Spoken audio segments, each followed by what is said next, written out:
बच्चों फाइनली आपका इंतज़ार भी ख़त्म हुआ और हमारा भी इंतज़ार ख़त्म हुआ, क्योंकि हम लेकर आ चुके हैं आपके लिए कक्षा 9वीं का जो आपका त्रैमासिक पेपर होने वाला है 2022 में एमपी बोर्ड में। तो कक्षा 9वीं हिंदी का पूरा जो आपका पेपर है यहाँ पर स्क्रीन पर आप देख पा रहे होंगे। ठीक है, ये देखिए कक्षा 9th त्रैमासिक पेपर हिंदी। ठीक है, आपका 11 तारीख को हिंदी का पेपर है। तो हम हाजिर हो चुके हैं वीडियो के साथ। संपूर्ण सॉल्यूशन मैं आपको इस वीडियो में बताऊंगा, तो अब आपको टेंशन लेने की ज़रूरत बिल्कुल भी नहीं है, क्योंकि अब वो समय चला गया। अब सभी स्टूडेंट इस वीडियो के माध्यम से अपने जो पेपर है जो कि आपका 75 नंबर का आने वाला है, तो आप 75 में से 75 अंक लाकर पेपर में बहुत ही अच्छा स्कोर करेंगे। ठीक है, तो ये वीडियो बहुत ही धमाकेदार एंड इंटरेस्टिंग होने वाली है, तो वीडियो में एंड तक बने रहिएगा। ठीक है, बस एक ही रिक्वेस्ट है कि बहुत सारे स्टूडेंट वीडियो को पूरा देख लेते हैं, लेकिन क्या कहते हैं वो चैनल को सब्सक्राइब नहीं करते। इसलिए आप क्या है अभी चैनल को सब्सक्राइब कर दीजिए, क्योंकि जब तक आप चैनल को सब्सक्राइब नहीं करेंगे तब तक मैं आपको क्वेश्चन नहीं बताऊंगा। तो जल्दी से सब्सक्राइब, रेड कलर में आपको सब्सक्राइब बटन दिख रहा हो इस तरीके का, मैं कलर भी यहाँ पर चेंज कर देता हूँ कुछ इस तरीके से आपको सब्सक्राइब का बटन दिख रहा होगा। ठीक है, तो आपको क्या है सब्सक्राइब कर देना है। सब्सक्राइब करने के बाद आपको क्या है पास में एक बेल आइकन का बटन दिखेगा, तो उसे ऑन कर देना है। ठीक है, क्योंकि जब भी हम नेक्स्ट वीडियो डालेंगे, जैसे कि अभी तो आपका हिंदी का पेपर है। ठीक है, हिंदी के बाद आपको देखिए अभी विज्ञान का पेपर बचा हुआ है, अभी सामाजिक विज्ञान का पेपर बचा हुआ है। ठीक है, तो सभी पेपर क्या है आपको इसी चैनल पर मिलेंगे, इसलिए चैनल को सब्सक्राइब जरूर कर दीजिए, बेल आइकन के बटन को ऑन कर दीजिए। ठीक है, अब देखिए यहाँ पर जो मैं आपको बोल रहा हूँ कि 75 में से 75 अंक, तो बिल्कुल यहाँ जी हाँ स्टूडेंट, आप 75 में से 75 अंक लाएंगे यदि वीडियो को पूरा देखेंगे। यहाँ पर आप देख पा रहे होंगे 0648, ये आपका सेट ए है। ठीक है, कक्षा 9वीं त्रैमासिक परीक्षा हिंदी 308। ठीक है, और यहाँ पर देखिए ओरिजिनल 100% यहाँ पर दिया गया है, जो कि आपका 11 अक्टूबर को होने वाला है पेपर। यहाँ पर आप देख पा रहे होंगे 11 अक्टूबर का असली पेपर। ठीक है, नहीं आया तो चैनल बिल्कुल बंद। ठीक है, ये क्वेश्चन ही आपके जो मैं बताऊंगा यही आपके 100% क्वेश्चन आपके आने वाले हैं, क्योंकि आप जानते हैं कि आप सेटों में पेपर आ रहा है, set A B C D, और सेट भी छोड़ दो, लगभग यहाँ पर देखिए 308 311 इस तरीके के लगभग 40 से 50 क्वेश्चन पेपर आपके बनाए गए हैं। ठीक है, तो सभी के जो क्वेश्चन है वो हम आपको एक ही वीडियो में बताते हैं, जिससे कि आप अच्छी तरीके से तैयार करें। अब टाइम को ज़्यादा वेस्ट न करते तो सीधे हम वीडियो को स्टार्ट करते हैं। तो मैं आपको यहाँ पर बता देता हूँ देख किस टाइप से आपको यहाँ पर करना है। यहाँ पर आप देख पा रहे होंगे ये इस तरीके का आपका देखिए सेट ही आपको इस तरीके का देखिएगा। ठीक है, यहाँ पर आपका बिल्कुल इस तरीके से आपका मैथ का पेपर आपने देखा होगा इस तरीके की, यहाँ पर आपको क्यूआर कोड दिया गया था। यहाँ पर इसी प्रकार का आपका हिंदी का जो पेपर होने वाला है पूरा हम यहाँ पर लेकर आ चुके हैं। यहाँ पर आप देख सकते हैं सभी प्रश्न हल करना अनिवार्य है। प्रश्न 1 से 5 तक वस्तुनिष्ठ प्रश्न होंगे, प्रत्येक के लिए 1 × 6 यानी कि 6 अंक निर्धारित हैं। इस तरीके से यहाँ पर पूरी शब्द सीमा दी गई है, यहाँ पर आप पूरा देख सकते हैं। ठीक है, और यहाँ पर आपका लिखा भी गया है 100%, यानी कि 100% आपके क्वेश्चन इसी में से आने वाले हैं। तो वीडियो को एंड तक देखिएगा, और इसकी पीडीएफ भी मैं आपको बताऊंगा। पीडीएफ के साथ साथ आपको पता है कि हम सॉल्यूशन आपको प्रोवाइड कराते हैं, लगातार आपको सॉल्यूशन प्रोवाइड कराते हैं। तो चलिए स्टार्ट करते हैं, आप क्वेश्चन स्टार्ट करते हैं। बातें तो बहुत हो गई, ठीक है, आप क्वेश्चन देखते हैं।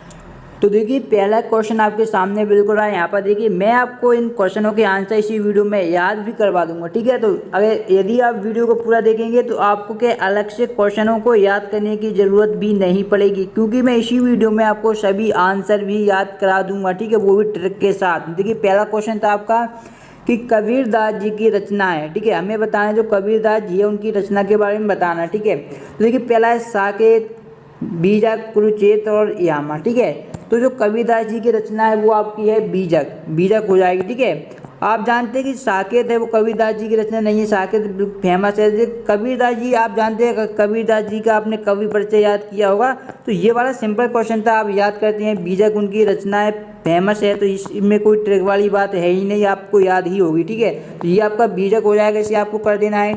आगे बढ़ेंगे तो सेकंड आप देखेंगे कि रसखान, यहाँ पर रसखान के बारे में आपसे पूछा गया है कि रसखान किस भक्ति शाखा के कवि हैं। ठीक है, ये रसखान के बारे में पूछा गया है क्वेश्चन। ऑप्शन देखिए राम भक्ति शाखा, कृष्ण भक्ति शाखा, शिव भक्ति शाखा, कृष्ण भक्ति शाखा और प्रेम मार्गी शाखा। ठीक है, तो देखिए रसखान है वो बात करें तो हमें कृष्ण भक्ति शाखा के प्रमुख कवि थे। किसके थे? कृष्ण भक्ति शाखा के प्रमुख कवि थे, इसे याद कर लीजिए। ठीक है, कृष्ण भक्ति साकार, तो ये आपका आंसर हो जाएगा।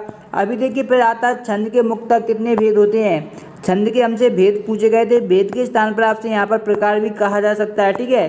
तो आपको कंफ्यूज बिल्कुल नहीं होना है। आपसे छंद के भेद पूछे, काव्य के भेद पूछे, ये आपको याद होने चाहिए। देखिए एग्जाम देखिए सभी सेटों में अलग अलग क्वेश्चन आएंगे, किसी में आपसे छंद के भेद पूछेंगे, किसी में आपसे काव्य के भेद पूछा जाएगा, किसी में आपको क्या है समाज के भेद पूछे जाएंगे, और इस तरीके से आपको सभी याद होने चाहिए, ठीक है। तो ये क्वेश्चन था छंद के कितने भेद होते हैं। छंद के आपके 2 भेद होते हैं, नाम भी आपको मैं बता देता हूँ। एक होता है आपका मात्रिक छंद, यहाँ पर थोड़ा सही लिख के बता देता हूँ। एक होता है आपका मात्रिक छंद, और दूसरे की हम बात करें, दूसरा आपका होता है वार्लिक छंद। क्या होता है? वार्लिक छंद। ये दोनों छंद होते हैं, ठीक है। आगे देखिएगा, नेक्स्ट है आपका यहाँ पर कि रीढ़ की हड्डी एकांकी। जो रीढ़ की हड्डी एकांकी है, इसका प्रमुख पात्र कौन था? क्या उमा थी, शंका, रामस्वरूप या गोपाल? ये हमें बताना, ठीक है।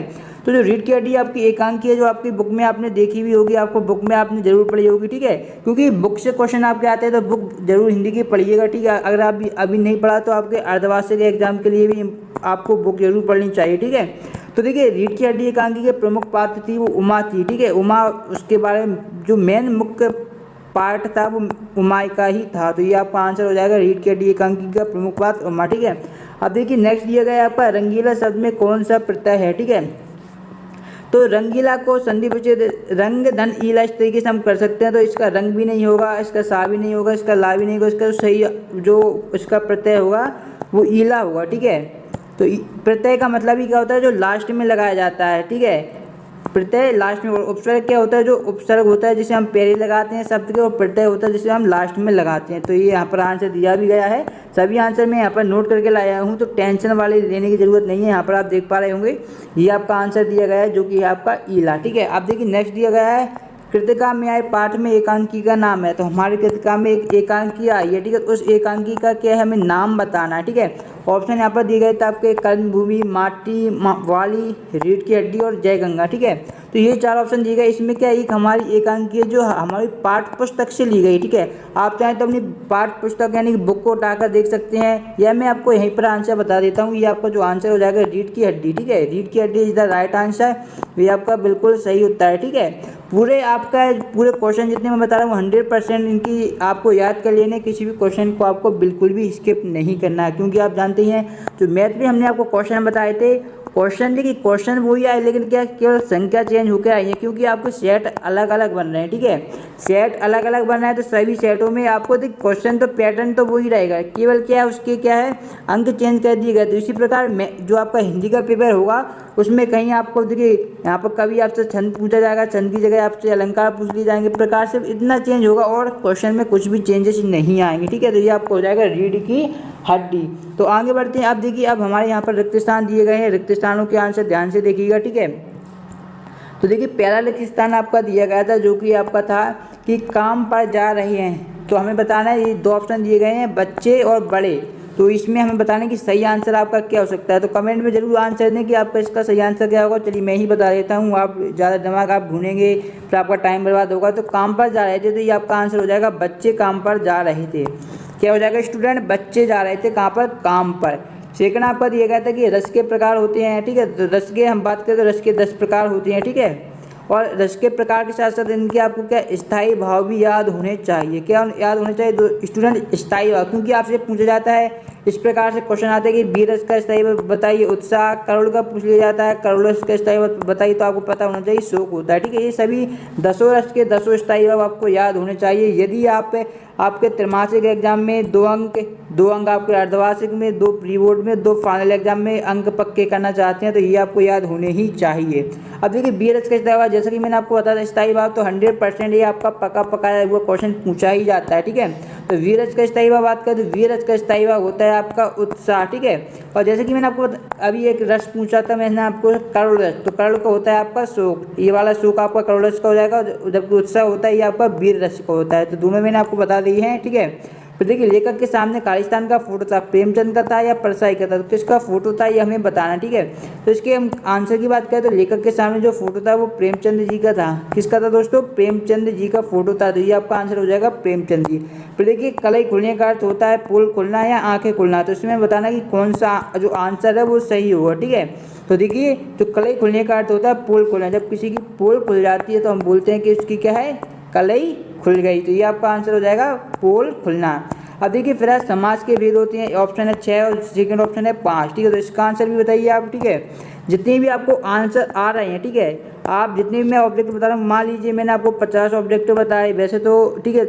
इसमें से अगर आपको 25 ऑब्जेक्ट आए हैं तो सभी के आंसर आप कमेंट बॉक्स में आप जरूर दीजिएगा, ठीक है। और यदि आपको एक भी नहीं आ रहा है तो आप कमेंट बॉक्स में आंसर नहीं दे पाएंगे, इसलिए क्या है जो थोड़ा बहुत तो आपको पहले से ही आपकी तैयारी होनी चाहिए, ठीक है, तभी आप क्या है 75 में से 75 अंक ला सकते हैं। यदि आप केवल 1-2 दिन में पढ़कर 75 लाएंगे तो जो साल भर से पढ़ रहे हैं तो उनकी टक्कर में आप नहीं आ सकते, ये बात ध्यान रखिएगा, ठीक है। तो समाज के भेद होते हैं, तो समाज के भेद आपके 6 होते हैं, ठीक है। तो ये आपका आंसर हो जाएगा कितना, 6, ठीक है। अब देखिए अब आती है हमारी जोड़ियाँ, तो जोड़ियों को भी मैं आपको बता देता हूँ, ठीक है। तो ये आपकी जोड़ियाँ नहीं तो इनको मैं आपको मिला के बता देता हूँ। पहला है कबीर, ठीक है। तो कबीर को आपको जो मिलाना है, कबीर को मिलाना है आपको शब्द से, ठीक है। कबीर को आपको किससे मिलाना है, शब्द से, ठीक है। अब सेकंड देखता हूँ, सेकंड आपको हो जाएगा वाक, तो वाक को आपको जो मिलाना पड़ेगा वो आपको यहाँ पर थर्ड वाले से मिला देना है जो कि है ललित, ठीक है। फिर आपका दिया गया था रसखान, तो रसखान को आपको मिलाना पड़ेगा यहाँ पर जो मैं आपको बता देता हूँ सवैये से मिलाना पड़ेगा, ठीक है। फिर नेक्स्ट देखते हैं, नेक्स्ट आपका यहाँ पर दिया गया था जो कि आपका रचना के आधार पर वाक्य के प्रकार, तो रचना के आधार पर वाक्य 3 प्रकार के होते हैं, ठीक है। और आपसे क्या अर्थ के आधार पर भी पूछा जाता है, अर्थ के आधार पर वाक्य से आपसे पूछे तो अर्थ के आधार पर 8 प्रकार का होता है और रचना के आधार पर कितने प्रकार का होता है, 3 प्रकार का होता है, ठीक है। ये दोनों मैं अभी बता रहा हूँ क्योंकि पेपर में एक क्वेश्चन आएंगे तो आप कहेंगे कि सर आपने बताया नहीं, इसलिए मैं आपको एक्स्ट्रा में ये क्वेश्चन बता रहा हूँ, तो इनको जरूर पढ़ लीजिए, ठीक है। तो ये मैंने दोनों बता दी हैं, ठीक है। अब नेक्स्ट मिलाते हैं, नेक्स्ट आपको दिया गया था कि शरद जोशी, तो शरद जोशी को हमको मिलाना है, तो शरद जोशी को आपको मिलाना है मिट्टी का चेहरा, इसको आपसे मिला देना, ठीक है। फिर लास्ट जो आपका दिया गया था वो भी आप देख लीजिए, लास्ट आपका दिया गया था जो कि है सत्तू का विलोम, तो ये आपका होता है मित्र, ठीक है। तो आप क्या इसका स्क्रीनशॉट ले लीजिए, आपके लिए मैंने इस तरीके से पूरा कलरफुल कर दिया इसको, तो आप इसका स्क्रीनशॉट ले सकते हैं। आपके लिए मैं 3 सेकंड छोड़ देता हूँ, स्क्रीनशॉट ले लीजिए, ठीक है। आई होप आपने स्क्रीनशॉट ले लिया होगा। तो अब हम आगे बढ़ते हैं, नेक्स्ट क्वेश्चन देखते हैं, ठीक है। ये आपके क्या है, सही जोड़ियाँ हो गई, सही जोड़ियों के बाद आपके आते हैं सत्य असत्य, ठीक है। यहाँ पर आप देख पा रहे होंगे ये दिए गए हैं आपके ट्रू एंड फॉल्स, ठीक है। तो देखिए पहला आपका दिया गया था कि यथाशक्ति अव्ययीभाव समाज का उदाहरण है, ठीक है। तो अव्ययीभाव समाज की आपको परिभाषा सबसे पहले पता होनी चाहिए। तो अव्ययीभाव समाज में क्या होता है, प्रथम पद क्या होना चाहिए, जो प्रथम पद होता है वो आपका क्या होता है, अव्यय होता है, ठीक है। तो अब हम देखेंगे इसमें जो प्रथम पद है वो अव्यय है या नहीं, ये हम जब भी चेक कर पाएंगे जब उसका क्या हम समास विग्रह कर पाएंगे। यदि हमें समास विग्रह करना आता तभी हम देख पाएंगे कि प्रथम पद अव्यय है या नहीं है। तो चलिए मैं आपको बताता हूँ, यथाशक्ति है तो इसका जो समास विग्रह होगा वो होगा आपका यथा प्लस शक्ति, ये इसका समास विग्रह होगा, ठीक है। अब जो यथा है आपका, यदि आपने अव्यय पढ़े होंगे तो यथा एक क्या है, यथा एक अव्यय है, क्या है, अव्यय है, अव्यय है, ठीक है। तो यदि यथा एक अव्यय हो तो ये आपका क्या हो जाएगा, अव्ययीभाव समास हो जाएगा। यथाशक्ति तो ये आपका क्या हो जाएगा, बिल्कुल ट्रू यानी कि सत्य हो जाएगा, ठीक है। सेकंड आपका दिया गया था सच्चा ज्ञानी वही है, ठीक है। जो यहाँ पर क्या आएगा आपका, वही है, ठीक है। सच्चा ज्ञानी वही है जो स्वयं को जानता है, तो बिल्कुल सही बात है, ये तो आप कॉमन सेंस से भी कर सकते थे, ठीक है। फिर आपका दिया गया था कि निराला की रचना कोकरमुत्ता है, तो ये भी आपका सत्य है, ठीक है। ये आपके जो क्वेश्चन है वो डीपली क्वेश्चन पूछा गया है, ठीक है। फिर आता है रामचरितमानस एक महाकाव्य है, तो ये तो आप पिछले 2-3 सालों से आप जानते ही होंगे, रामचरितमानस आप पढ़ते भी होंगे, तो ये आपके लिए सरल ही क्वेश्चन था, ये बिल्कुल सत्य हो जाएगा। फिर आता है झूरी बैलों को देखकर गदगद हो गया, तो झूरी बिल्कुल अगर यदि आपने चैप्टर पढ़ा होगा या क्वेश्चन आंसर भी आपने याद किए होंगे तो वहाँ पर आपने बिल्कुल क्वेश्चन पढ़ा हुआ है कि झूरी जैसे ही उसने बैलों को देखा तो वो क्या गदगद हो गया, तो ये भी आपका सत्य हो जाएगा। यानी कि पहला सत्य, दूसरा सत्य, तीसरा सत्य, चौथा और 5वां, ठीक है। और लास्ट दिया गया था मुँह की खाने का अर्थ होता है मुँह से खाना, तो ये आपका हो जाएगा असत्य, ठीक है, असत्य हो जाएगा। तो ये आपका लास्ट वाला केवल असत्य है, बाकी आपके सभी सत्य हैं, तो ये आपको हो जाएगा ट्रू एंड फॉल्स, मैंने आपको बता दी हैं। अब देखिए अब आते हैं आपके एक वाक्य में उत्तर, ठीक है। यहाँ पर आपको क्या है, एक वाक्य में उत्तर देने हैं। तो देखिए अब इनके आंसर ध्यान से देखिएगा कि एक वाक्य में जो उत्तर रहते हैं वो थोड़े लॉन्ग रहती है, तो उनको आपको मैं लिख के भी एक दो बताऊंगा जो छोटे होंगे, बाकी मैं आपको बोल के ही बताऊंगा, ठीक है। पहला है कवित्री का घर जाने की चाहत से क्या तात्पर्य है, तो इसका आंसर मैं बोल रहा हूँ, आप लिख लीजिएगा कि कवित्री का घर जाने की चाहत से तात्पर्य इस भव सागर से मुक्ति पाकर प्रभु के शरण में जाना है, ठीक है। यानी कि भव सागर से मुक्ति पाकर प्रभु की शरण में जाना है, तो इस क्वेश्चन का ये आपका बिल्कुल सही उत्तर हो जाएगा, ठीक है। अब सेकंड आपका दिया गया था कि दोहे के प्रथम चरण में कितनी मात्राएं होती हैं। वेरी आईएमपी एक क्वेश्चन है आपके एग्जाम में, ठीक है। तो दोहे के प्रथम चरण में मात्राओं की बात करें तो आपकी क्या है, 13 मात्राएं होती हैं, 13 मात्राएं होती हैं। फिर आता है नेक्स्ट जो कि है आपका हिंदी साहित्य के उपन्यास सम्राट कौन है। तो हिंदी साहित्य के उपन्यास सम्राट की बात करें तो आप सभी जानते हैं जो उपन्यास सम्राट है वो हम मुंशी प्रेमचंद को उपन्यास सम्राट के नाम से जानते हैं, तो प्रेमचंद हो जाएगा, ठीक है, प्रेमचंद।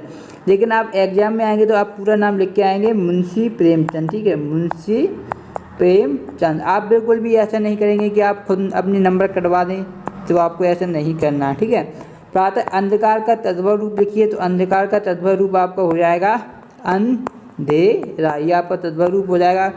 फिर देखिए आँखों का तारे होने का क्या अर्थ है, तो आँखों के तारे होने का अर्थ होता है प्यारा होना। कैसा होना, प्यारा होना, या हम बोल सकते हैं बहुत प्यारा होना, बहुत प्यारा होना, ये आपको हो जाएगा। फिर आपका लास्ट है लेखिका के नाना पढ़ाई करने कहाँ गए थे, तो लेखिका के नाना पढ़ाई करने के लिए इंग्लैंड गए थे, ठीक है। अब देखिए पहला हमारा क्वेश्चन दिया गया है जो कि आप देखिए 2 अंक के 3 अंक के क्वेश्चन आएंगे। देखिए पहला छठा है आपका पति पत्नी ने मेहमानों के लिए भोजन में कौन कौन सी चीज़ें बनाई थी, ठीक है। तो ये आंसर मैं आपको बताऊंगा, थोड़ा आपको आगे मिलेगा, इसके लिए मैं पीडीएफ में इसकी व्यवस्था मैंने कर रखी है। तो पीडीएफ में आपको जो भी 2 अंक के क्वेश्चन है, 3 अंक के क्वेश्चन है, 4 अंक के जो भी आपका निबंध है और जो आपका ऐसे है, ठीक है, इन सभी के आंसर को मैं आपको एक प्रोसेस बताऊंगा गूगल पर किस प्रकार से आप इनके आंसर देख पाएंगे, ठीक है। बिल्कुल सरल भाषा में आपको आंसर मिलेंगे जहाँ पर मैं आपको बताऊंगा, ठीक है। इसके बाद बाकी बात करें तो इस बाद में पूछा गया था आपका जल के भीतर से वृद्ध मछली ने सभी जीव जंतुओं से क्या कहा। 7वां अंतरिक्ष यात्री कौन होते हैं ये हमें बताना है, ठीक है। अब देखिए यहाँ पर इसके अथवा में जो आपका दिया गया था वो बहुत ही महत्वपूर्ण क्वेश्चन था जो कि मैं आपको बता देना चाहता हूँ यहाँ पर कि डायरी थका हुआ हूँ, ठीक है, अब बातें नहीं कर सकता, शुभ रात्रि, यह बात लेखक ने कब कहा और क्यों कहा, इसका कारण भी हमें बताना है। बहुत सारे क्वेश्चन पूछे गए हैं। बरसात के मौसम में क्या क्या होता है, पर्यायवाची शब्द की परिभाषा उदाहरण सहित लिखनी है। पटवारी भी अपनी नौकरी छोड़कर नमक का दरोगा क्यों बनना चाहते थे, विलोम शब्द की परिभाषा उदाहरण सहित लिखिए, ठीक है। जैसे कि अभी आपने देखा होगा मित्र, और मित्र का क्या हो जाता है शत्रु, विलोम शब्द, ठीक है। तो इसकी जो विलोम शब्द होते हैं इसकी आप क्या डेफिनेशन लिखने की क्या परिभाषा होती है। प्रातः काजी हाउस में पशुओं की हाजिरी क्यों ली जाती थी, अथवा में मासिक वेतन को पूर्णमासी का चांद क्यों कहा गया है। ओहदा निगाह पीर का मजार आदमी शब्दों में अर्थ लिखिए। एपीजे अब्दुल कलाम को अपने पिताजी की विरासत में कौन से गुण मिले। पंडित जसराज की शिक्षा के बारे में। सतपुड़ा के घने जंगल कैसे हैं ये हमें बताना है। देखिए अपनी यात्रा के दौरान लेखक को किन कठिनाइयों का सामना करना पड़ा। लेखक के अनुसार जीवन में सुख से क्या अभिप्राय है। हेलन केलन का जन्म कब और कहाँ हुआ था। कंठ से उच्चारित होने वाले वर्ण लिखिए। फिर आता है भ्रम और ड्रम शब्दों का विच्छेद करके लिखिए। फिर आपका देखिए दिया गया बचपन की किस घटना ने हेलन केलन को दृष्टिहीन व बधिर बना दिया। पंडित जसराज की संगीत शिक्षा को शुरुआत किस आयु में हुई थी। नई शिक्षक ने डॉक्टर एपीजे अब्दुल कलाम को बचपन के पीछे की बेंच पर क्यों बिठा दिया था। छोटे बच्चे के बैलों के प्रति प्रेम क्यों मढ़ाया। किस घटना के चलते पता चले कि हमारा मोती गहरी दोस्ती है, ठीक है। अब देखिए जो आपके 50 से 75 शब्दों में जो आंसर लिखने हैं वो यहाँ पर क्वेश्चन दिए गए हैं जो कि थोड़े आपके लॉन्ग क्वेश्चन होते हैं। तो यहाँ पर देखिए एक क्वेश्चन आप देख लीजिएगा, इनके आंसर भी आपको मिल जाएंगे जो जैसे कि मैं आपको आगे बताऊँगा। उससे पहले आप देख लीजिए यहाँ पर आपको क्या है, यहाँ पर जो मुहावरे लिखने हैं, आँखों में धूल झोंकना, अपना उल्लू सीधा करना, ये मुहावरे याद कर लीजिएगा। और आपको जो एप्लीकेशन याद करना है वो है 3 दिन के अवकाश हेतु प्रार्थना पत्र या अपने मित्र को जन्मदिन के लिए बधाई पत्र। और निबंध आपको करना है पानी प्रदूषण, पानी का महत्व, पर्यावरण प्रदूषण, विद्यार्थियों और अनुशासन, जीवन में खेलों का महत्व और हमारा राष्ट्रीय पर्व, कोई भी राष्ट्रीय पर्व जैसे कि दीपावली। तो सॉरी यहाँ पर आपसे राष्ट्रीय पर्व पूछा गया है, ठीक है। तो आप ये देख लीजिए अपने हिसाब से जो भी आपकी बुक में दिया गया वो आप कर लीजिएगा। ठीक है। अब मैं PDF के बारे में बताता हूँ, फिर आपको और क्वेश्चन बताता हूँ, क्योंकि आपके सेट बहुत सारे हैं तो सभी सेटों के क्वेश्चन कवर करने हैं। तो